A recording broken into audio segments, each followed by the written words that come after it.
Mapagpalang araw po sa ating lahat, Teresita Stoddard. Ang kalagayan ko po ngayon, talagang ako'y nahihirapan.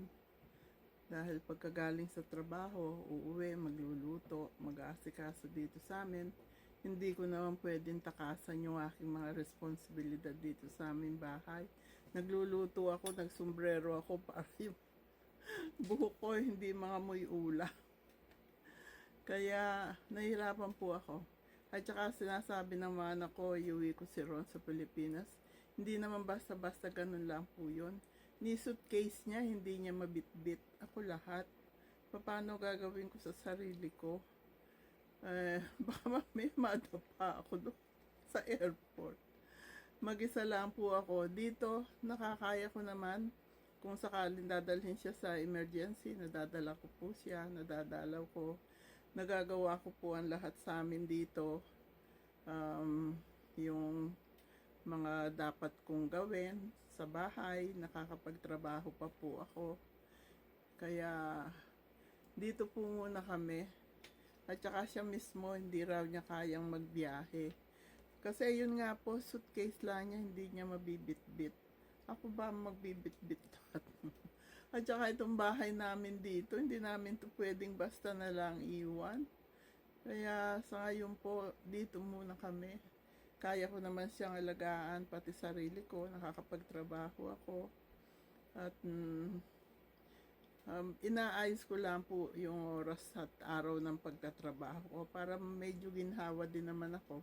Hindi ko naman po pwedeng takasan yung mga trabaho ko rin dito sa bahay.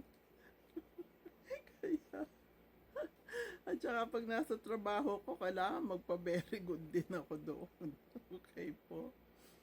Kaya, yung sa live natin, hindi po muna siguro. Kasi unang-una yung paglilista nun, nakaka-consume ng maraming oras po sa akin, napupuyat ako. I-announce ko na lang po kung kailan maluwag-luwag na ang aking paghinga.